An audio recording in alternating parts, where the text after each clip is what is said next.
Hi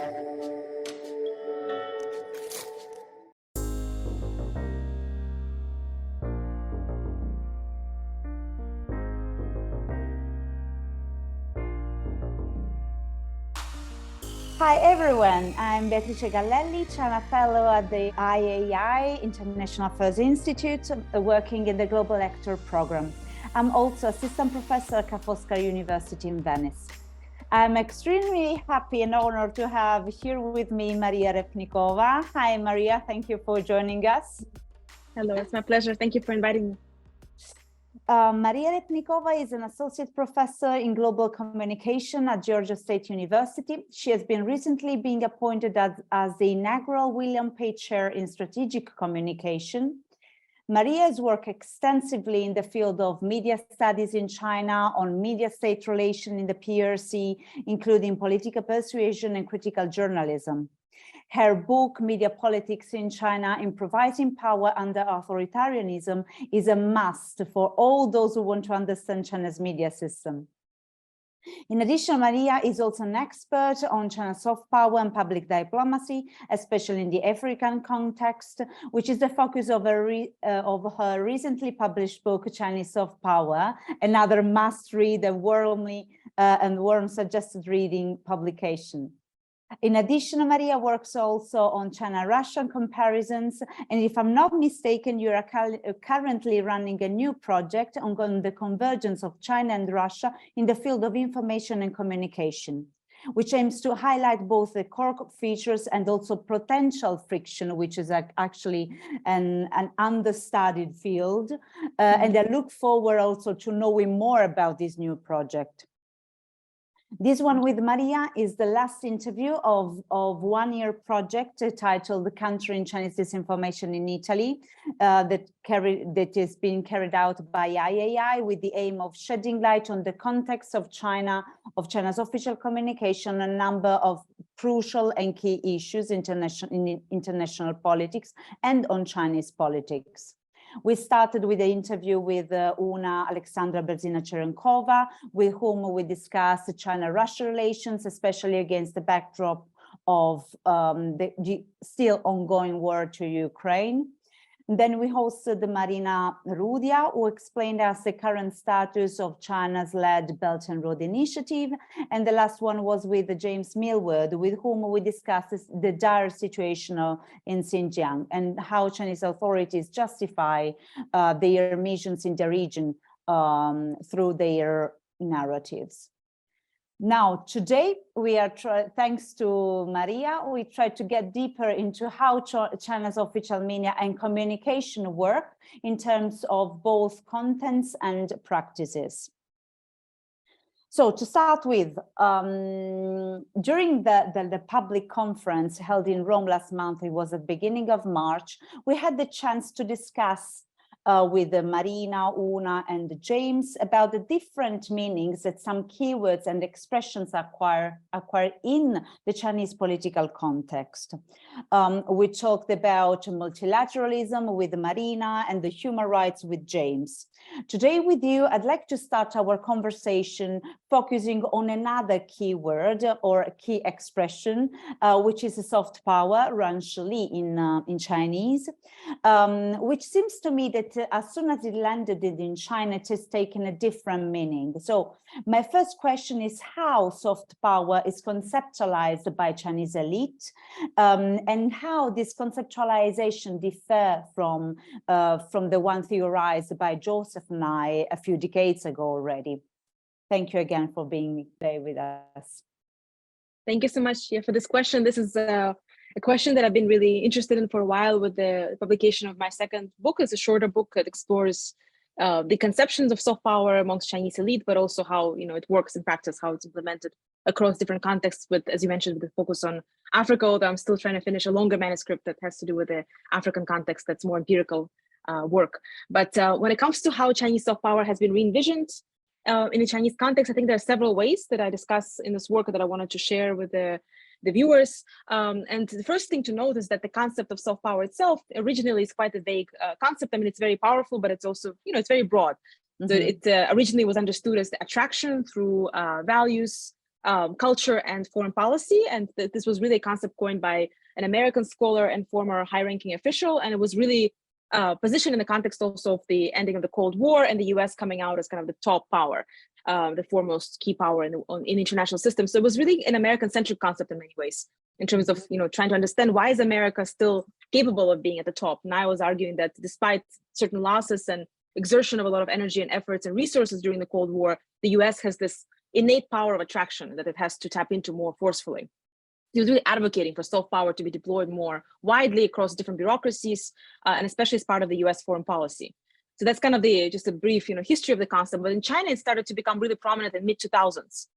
It became a big concept at the time, and it was invoked by the top leadership, originally by Hu Jintao at the Party Congress speech. And then, of course, Xi Jinping has invoked it several times again. And it also has been used in different conferences on propaganda, ideology, and in other kind of official contexts, it's been used as well. And many articles have been published on this topic in Chinese academia. And of course, Chinese academia often fuses kind of policy analyses and suggestions with academic work. So I would argue that they're kind of encompassing a larger field of, I guess, elite perceptions, because it's both policy narratives, but also academic, research that's often kind of tied into a single article. So I found that there were over 7,000 articles published on this topic. So it's a really kind of a widely researched field. But at the same time, as you mentioned, the concept has taken on a meaning of its own, which I guess is not surprising given that it's already a fairly broad idea. And then, of course, China is a very different political context. It's a rising power, and there is a lot of concern amongst elites about China not having this power of attraction or not being liked enough kind of in the international system or by global publics, really. So it has the economic power, it has increasingly more geopolitical power, but doesn't have this soft power. And that's something that it really needs in order to fully rise as a major power. So it's seen as kind of a deficit. The perspective is that, we need to strengthen this soft power. And what it really means is a bit different. So first of all, elites, or the top elites like Chinese leadership itself, like Xi Jinping and Hu Jintao, they often use the term cultural soft power. So it's Wanhua Ranshili. So they kind of tie culture into this notion of soft power, which I think is a little bit deceiving because it makes it sound as if it's a more narrow vision that is only about culture. But when you read, all these publications and articles about soft power in Chinese, you find that actually it's a more expansive vision in some ways than what Nai originally put forward. So one reason why I see it as more expansive is that when they talk about instruments of soft power, what counts as the key soft power instruments or resources. Again, Nai just talked about 3 different types, but in Chinese context, it's often quite an expansive list of different instruments. It could be, Chinese economic growth model, its technological prowess, its traditional culture, Chinese political ideology, the hard work ethic of Chinese people. So basically almost anything that seems to make China look, more positively, appear as a more positive, in a more positive light, is seen as part of its soft power arsenal. So I see it as much more eclectic, expansive, and fluid conception in terms of like what counts as soft power.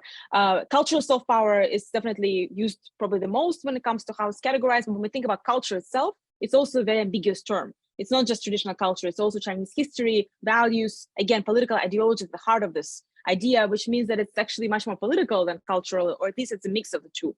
And then quite a few scholars talk about economic governance, the China, not so much a model, but I would say an example of China as an inspiration to other countries in terms of what it's accomplished when it comes to poverty reduction, technological advancements, just the fact that China has risen so quickly, has alleviated poverty and so forth, that can be served as an example to other countries. That's part of its image of its soft power. And aid to other countries, something that I'm sure Marina also talked about in her interview, is also seen often as part of its soft power. It's also seen as part of its kind of developmental power, which means that it's also promoting its image as a benevolent power, as a positive, actor in the international system. So that's one kind of key difference. Is it's much more, I think, open to different types of resources, and oftentimes fusing material and cultural together. Whereas for Nai, he really separates economic from cultural. So economic is kind of, he sees it as cooptation. If you're giving aid, if you're, trying to promote your economic model, he doesn't quite see it as a soft power, soft power element. He sees that more as economic cooptation, as opposed to soft power. Whereas for Chinese elites, I think it's really mixed. They accept the economic instruments as part of a soft power plate or arsenal. And then the second big difference that I think sometimes doesn't get discussed enough is the audience of soft power. So when it comes to, again, Nai's definition, and what I think a lot of Western elites also talk about in relation to soft power, is that they're targeting international audiences. Like, for example, there's a certain foreign policy that needs to be promoted, and as a result, we need to attract or persuade people really to believe that our foreign policy is just, or it's justified, or it's attractive, and therefore they'll support it in other countries. So it's really focusing on other countries and people in other countries. But when it comes to Chinese vision, it's focusing on both Chinese people, so domestic audience, and global public. So it's a very different understanding of soft power, a much more complex one, I would say. So the reason why the two are interconnected is that the key concern of the Chinese Communist Party is always with domestic legitimacy, right? Whether or not people support it, within China, because it is a very complex political system that's not based on elections. So you have to make sure that people still believe, they support, they buy into the mission of the party. And sometimes this international kind of exposure, the notion that other people like China, they respect it, they acknowledge it, is also very much seen as conducive to people in China also respecting the Chinese Communist Party and seeing China as a great power.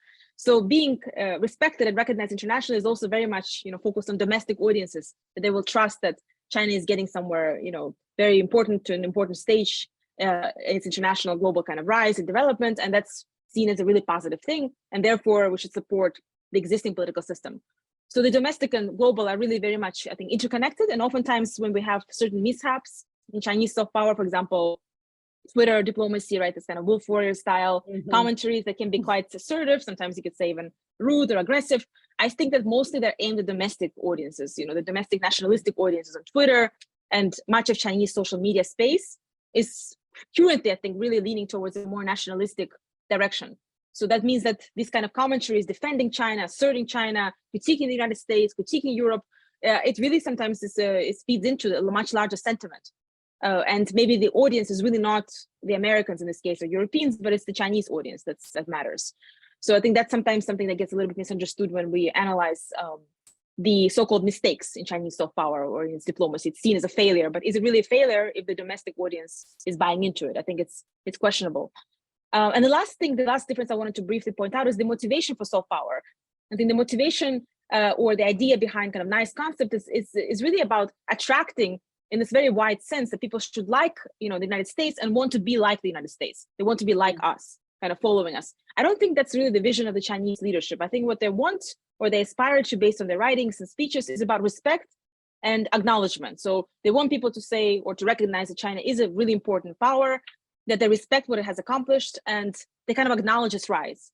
That doesn't mean that you have to be like China or to follow China or to want to imitate China. In fact, one of the key sort of persuasion points that are often made by Chinese elites when they train elites from the global south, for instance, is that you don't need to follow us. You can find your own direction. You have to find your own path.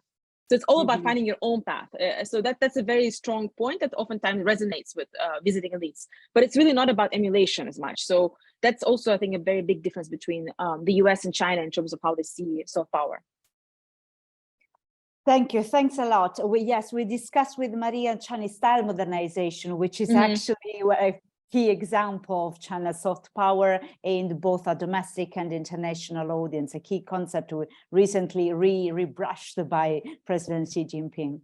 But let's focus a little bit more on the soft power aiming to international audience.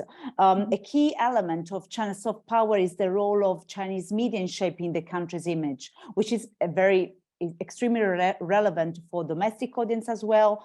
But in recent years, we have witnessed a new round of restructuring of China's media with a clear attempt to become more international. Already under Hu Jintao and Wei Jiabao, an official going out policy for Chinese media was launched. And now under the slogan of Tell China's story well and spread China's voice, we discussed a lot during the public conference in Rome. Under this slogan, there is a new round of internationalization of Chinese media, which has become an imperative. This is the general direction Chinese media should undertake for which, for instance, some Chinese media have signed contracts with foreign media, including the Italian ANSA, the Italian news agency ANSA, that the contract is no longer in place. It is ended because there was a kind of discussion around this collaboration. But when it comes to the practical mechanism and strategies to achieve this internationalization of Chinese media, what's the role of the central government? So in other words, to what extent extent this process, this practice of internationalizing the Chinese media is the result of a strategy which is planned, driven, and implemented by the central government? Yeah, that's a really interesting question. I think the answer might be somewhat mixed. I mean, on the one hand, I think the role of central government is definitely pivotal in terms of how this initiative has come about. I mean, you mentioned this internationalization effort, the going out policy, that was certainly very much at the height of the official discourse, decades ago. So it was, the going out of the media itself, the Chinese state media, has been kind of the first instrument of soft power that became truly global. I think it's the prime instrument. That's where most of the investment has gone as well, in terms of financial resources that were poured into soft power. Much of it really focused on the media going out, becoming global, telling the good story. All of that has kind of a now fairly long legacy, I guess. It's not very new. But it's seen as very important, and yet it's still seen as not quite doing well enough. There's always this narrative that you got to do better. There needs to be a better story, right? That Xi Jinping is promoting, more lovable China's image and so forth. There's more work to be done. It kind of seems to be the message that all of these leaders keep communicating to us, or to whoever's listening to the speeches. But so that's one definitely kind of key role, is that the impetus came from the central government, and it also is very much linked to the major diplomatic and domestic policies. So one of the policies or discussions is about discourse power, right? China having the right to speak in the international system, having kind of the tools, the space to promote its own policies and to have a voice.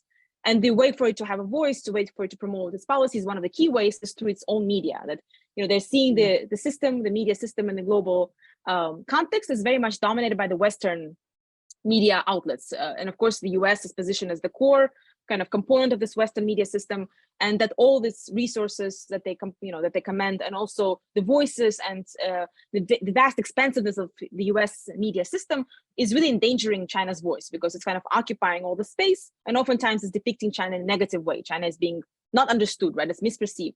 So the only way to battle this is to tell your own story, and that means deploying your own media, because what they tried initially is to convert maybe Western journalists to tell certain stories, or to be very, enticing towards Western journalists, but they got disappointed in that. They thought this doesn't really work. They still tell negative stories. So we have to tell our own stories. So I think the government was very much behind that kind of the idea of promoting discourse power. That's part of the official rhetoric. And also oftentimes where Chinese state media goes, where does it actually go outwards? Where does it concentrate its resources? Is also in line with major diplomatic policies. So for example, Africa is at the heart of China's soft power initiatives globally, especially in the global South. This idea that Africa is foundational to China's diplomacy has been communicated over and over. And of course, Chinese state media has major hubs in Nairobi, in Africa, right? So in Kenya. So it's really interesting how the policies kind of follow or a parallel to the expansion. So they could have chosen to go elsewhere, but Africa was the choice when it comes to its major point of expansion. So there was expansion in the West, and then there's also this major point in the global South, specifically Africa. So I think that's also very much driven by central states directives. But at the same time, there are also other forces driving the expansion of Chinese state media. One of them is commercial forces. So even though state media is, it's largely owned by the party state, or the majority of the stakes are always official stakes or the party stakes. But there's also a lot of elements of commercialization, advertising revenue, and so forth. And just the idea of expanding the markets seems to be also the logic for Chinese state media going outwards. And this also, I think, is parallel to SOEs, state-owned enterprises going to other countries. Part of it is political logic. Part of it is also that they reach their capacity within China, and they need to continue to grow. So they seek other markets. And I think state media has a very similar rationale.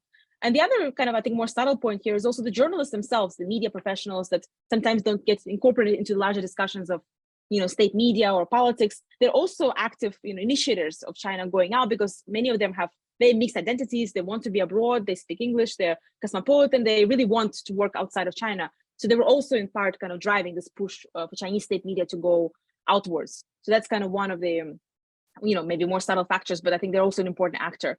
But then when it comes to how it actually works, how does it cover stories? How is it succeeding or not succeeding when it comes to its mission? I think there are also several, factors to note here. One is that, of course, the state still plays a major role. For example, the censorship apparatus, the regulation of state media is very advanced and increasingly more controlled. There are more and more rules and restrictions. So in order to cover a certain story, one has to be very mindful of what kind of receptions they're going to get from the gatekeepers, who are often also, party officials or former officials, but also from the state itself. There's so many different meetings, editorial meetings and discussions. So it's a heavily constrained system of operations. So in that case, the state plays a major role. But then when you think about the implementation of what kind of stories are being covered, on the ground, or who is being hired to kind of cover those stories locally. I think there's a lot of improvisation that takes place as well. Like there are lots of local journalists that are being, not used per se, but they're hired to cover various stories. In Africa, it's primarily African journalists who are covering China-Africa relations or African stories. So in that case, this becomes much more complex. It's not just the Chinese state that kind of just directs everything, but there are also other actors, other forces that might push forward different agendas. Sometimes maybe more creative stories or more critical stories might occasionally come out. But there's still a hierarchy of power there that I think is important to note, that still the editors are mainly Chinese and they're responsible to the Chinese authorities. And then the journalists are, for example, in this case, African, so they have some creative space, but they can't quite go against the editors. So there's still some inequality there in terms of what they get to do. But it's not a uniform voice, it's not a monolithic voice, it's still a very mixed picture. But I think the role of the state has arguably increased in recent years, or at least under Xi Jinping, in terms of regulating, managing, and kind of controlling the flow of this information. Yeah, thank you. Thanks a lot. And I just wanted to pick up on your last sentence to ask you another question. You said that it's under Xi Jinping there's much more control, and indeed one of the key features of Xi Jinping's new era, what is called new era of Xi Jinping, is the recentralization of power in the hands of the CCP, and in particular in Xi Jinping's hands.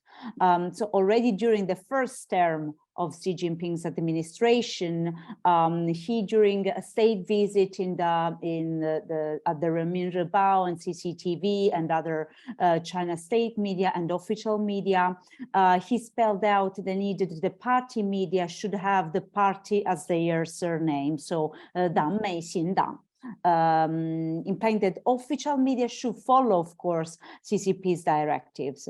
In your book, Media Politics in China, you argue that Xi's approach, compared to the previous generation of Chinese leader, compared to the one under Hu Jintao and the Wen Jiabao, Xi Jinping's approach is resembles more Putin style personalistic governance than that one of the Leninist one-party system. So do you think that over the past few years, since the publication of your book, media management under Xi Jinping has become even more closer to Putin's model? And what are the main features of this trend, in your view? Yeah, it's interesting because I think as I observe this trends, I see both the convergence, but also still some distinctions between the Chinese and Russian approach of managing the media. So when it comes to convergence, the 2 points I wanted to highlight are the following. One is that there is less consultation with society at large through the media under current regime, arguably, than there was under the previous leadership. And that's also Putin's approach, is like he doesn't seem to be really consulting with the media per se, but it seems to be, ignoring it, or kind of, controlling, ignoring, co-opting, but not so much consulting. Whereas in the previous administrations or leadership, the previous leadership styles, they included some sense of consultation. That's something I wrote about under Hu Jintao era, but also in the previous periods, investigative journalism or some kind of critique was in some ways even encouraged on a certain kind of scale, let's say targeting local officials as a way to learn about public sentiment, address it, fix it, and then kind of improve party's governance. But in the case of Xi Jinping, it seems like there's a lot more emphasis on ideological power. So kind of, this idea of promoting certain type of visions, an image of the party and Xi himself, but also a lot more emphasis on control. So it's like that consultation element seems to be much less present, even though it was already very marginal, but at least it was somewhat visible in the past. And now it seems to be, largely overcast by these other management styles or goals. And then the other element here is in terms of how Xi himself is being depicted in the media. Like there's so much focus in propaganda materials, reports, articles on him, as a leader, as opposed to on the party itself. I think that was a really huge transformation from before, where the focus was on the party and the leader is kind of, he's a bureaucrat and he's someone who's obviously very important, but not at the heart of everything. Whereas with Xi, something that was, striking on social media is all the emergence of apps that are literally all about him, whether it's to study his speeches, to clap alongside with him at major events, to follow him on a map where he's going, and also a lot more purview of his, not so much, I guess, private life, but his marriage, right? Like we see him appearing alongside his wife, or him kind of being depicted as this kind of, I guess, somewhat more westernized leader in a certain sense, because we kind of see him as a unit, as a couple, not only by himself, but also as an individual. Like he is at the heart of this propaganda, campaign. It's not just the party; it's also him, Xi Jinping. And of course, with Putin, that was the key characteristic of his propaganda kind of governance persuasion over, I guess, several decades now, where he's at the heart of these various materials that propagate how Russia is ruled. Or we don't hear as much about the party; we hear a lot about Putin, his accomplishments, his physique, his style, his all kinds of trips he's taking. It's about him, really. It's this kind of very strong and in some ways mysterious, in some ways very approachable leader. So I think there is some kind of interesting convergence going on in terms of the emphasis of persuasion and so much focus on the leader himself. I think that's something that to me really echoes Putin's style of governance, of media governance. But at the same time, there's still some distinctions. I mean, one distinction is the scale of censorship. In the Russian case, of course, it has gotten much worse during the current war. A lot of these Western social media apps are no longer accessible, and there's just a lot more restrictions on what can be said, especially about the war, but also about Putin and just politics in general. But at the same time, we have apps like Telegram that remains largely uncensored.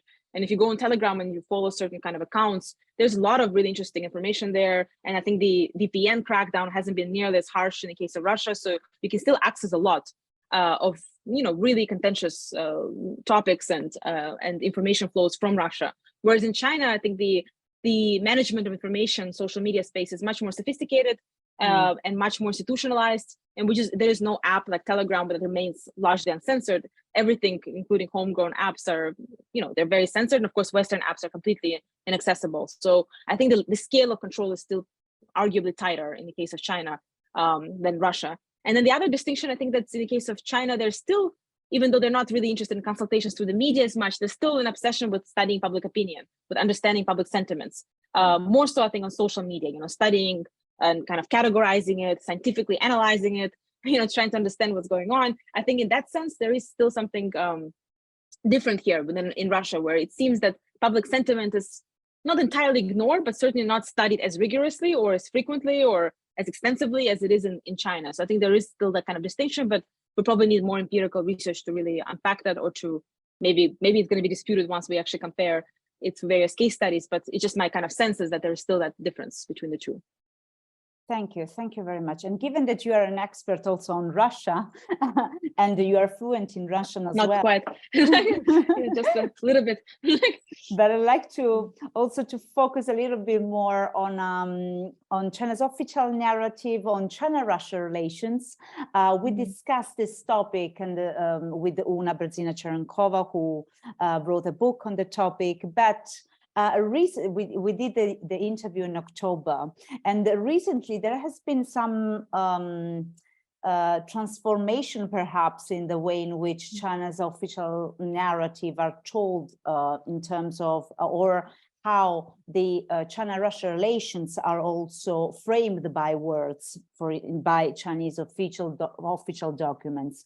So do you perceive any evolution in the way in which Chinese authorities talk about China-Russian relation? In particular, how do you understand the fact that the expression "no limits friendship," which was included in the statement issued in February last year, is no longer mentioned in the joint statement released at the end of Xi Jinping's visit to Moscow a couple of weeks ago? Yeah, it's an interesting question. I have to admit that since I haven't been studying this topic for as long as I've been working on, the media aspects, I don't have a sense of continuity or maybe divergence in how China-Russia relations are talked about by Chinese elites over time, because I really recently started this new project on information kind of convergence and frictions between China and Russia. So it's a fairly recent kind of idea that I'm exploring. But what I found, I guess, intriguing in the context of the war itself, so it's, I guess we have over a year now of observations, is that in some ways the narratives have been relatively stable when it comes to who is framed as responsible for the war. We still see very much the West as being positioned as the key actor. First, it was the key actor instigating Russia to react. So Russia is reacting to NATO, and now it's basically the West doesn't want to end the war. So there are a lot of comments and editorial pieces about the United States supplying all those weapons, and as a result, not allowing for peace. It's almost like everybody's ready, but the US is not willing to allow this peace to take place, or they don't want negotiations. They don't want the war to end. So that seems to be kind of a twist in the narrative, but it's really the same ideas. That at the heart of it, it's not really Russia and Ukraine. it's really the US versus Russia. So Russia is there, but Russia is a passive actor, is reacting. And the US is really the core of this conflict. And of course, sometimes it's kind of veiled in NATO discourse, but the US is the key part of NATO. So it's really, it's a key member. So I think it's really targeting the US in a lot of these discussions. So I think that hasn't really changed too much, and it's just got reinterpreted, and it's like the same idea is being revolved in different circles. And you see this on social media with the diplomatic Twitter, but we also see it in like commentaries, opinion pieces. And of course, Chinese government has proposed its own peace plan. And their argument is that we tried, and here's a peace plan, and they went to Russia, and Putin seems open to it, and yet nothing happens. So again, whose fault is that? It's not us, it's not Russia, it's probably the US. So and Ukraine kind of is treated as this really passive, actor in this case as well. The agency is often either denied or underplayed, or it's being treated as this kind of, yes, it's really just a vector in this larger conflict. It's not really an active participant. It's almost like it's just in the middle of the two. So that's also a very different perception or way of covering this war than the way that it is being discussed here in the West, as really focusing on Ukraine, its agency, its success, its resilience. We don't see quite the same type of coverage or emphasis in the Chinese state media. But when it comes to this concept or the idea of no limits friendship not appearing anymore, in this latest statements, I think it could signal a certain kind of caution, right? I mean, it's a caution, especially on the Chinese side, of what this relationship is. I mean, they're still very much engaged with Russia, and the visit has showcased that. But at the same time, I don't think this war has been welcomed, at a high level or at any level by China. It's not really a good thing for China per se to have this war. Of course, some argue, yes, it's benefiting economically by getting cheaper resources, but overall, it's still a nuisance. It's still an impediment. It's still, I think, destructs the global stability. I think it presents a number of hurdles for China as well. So it seems like there is some caution, and removing that term could be arguably a way to appease the West as well, to say, well, it's not a no limits friendship. It's an important partnership, but it's not quite as extreme or as definitive as what was said in February of last year. And maybe some of it is also speaking to domestic, Chinese society, also to kind of signal that, yes, we're more diplomatic. We're kind of in the middle. We're not just aligning with Russia. So maybe it's also kind of a way to signal that. But what was interesting to me also reading the statements coming out in Chinese and Russian, so the different statements that came out, they had slightly different ways of emphasizing the friendship itself. So I noticed that, for example, in Putin's statement, he talked about how the relationship is at the highest peak in history. So it was a pretty dramatic statement from what I remember. So it still kind of has this very definitive, very positive framing that it's like the highest peak in terms of our friendship. And in Chinese statements, they talked about how it's really integral to kind of geopolitics and the world order. So it's really important. It's kind of essential to the world order to have this China-Russia relationship and friendship, but they didn't talk about it being at the peak of the, history. So it wasn't quite as definitive, and it wasn't as dramatic. So that to me also kind of signaled that there's some asymmetry in how the relationship is being portrayed by Chinese and by Russian sides. And similarly, when it comes to how they were addressing each other's audiences, the Xi Jinping's piece, his editorial was placed at the very center of Russian, main official media. It was really at the heart of at the front page. His picture was there, but Putin's editorial in Chinese media was not quite at the center. It was sort of, you had to kind of search for it, and his picture wasn't there. It was a little bit sort of pushed out of the center stage. So that's also some asymmetry in terms of who gets what kind of attention, even on domestic front. It seems that Xi got a lot more attention, or at least an attempt at getting attention by placing him at the center of the page, whereas with the Russian president, it's just he wasn't quite as positioned quite the same way. It's not the same status. If you're kind of not at the front page or somewhere further down, you might not even be noticed by the readers. So there's some sense of kind of asymmetry here, I think, on multiple levels, but how they talked about this relationship is different. So even though they both removed this term, the joint statement didn't have the term no limits friendship, I think Putin was trying to highlight the friendship in a much more positive and very definitive light, whereas Xi Jinping was attempting, I think, to be much more diplomatic, kind of signaling that it's important for global stability, it's really essential, but he didn't talk about it being at the peak of history or being, in the very best place possible. It seems like he had much more subtle ways of communicating this. Thank you very much. It's extremely interesting, and it's also very useful to look at the statements in their original language, because, for instance, this joint statement the translation in English is very, very short, while the original Chinese version is extremely long, and of course is much more articulated. Unfortunately, I can't read Russian, but thank you a lot for the insight. Unfortunately, we have to end our interview today, but I hope that we will have another chance to discuss a lot more about these issues. And very quick reminder for our listeners that all the interviews in the original English language and in Italian are available on the website of IAI, where you can also find the recording of the public conference we held at the beginning of March. Thank you again, Maria. Thank you. And hope to meet you again soon. Thank you very much.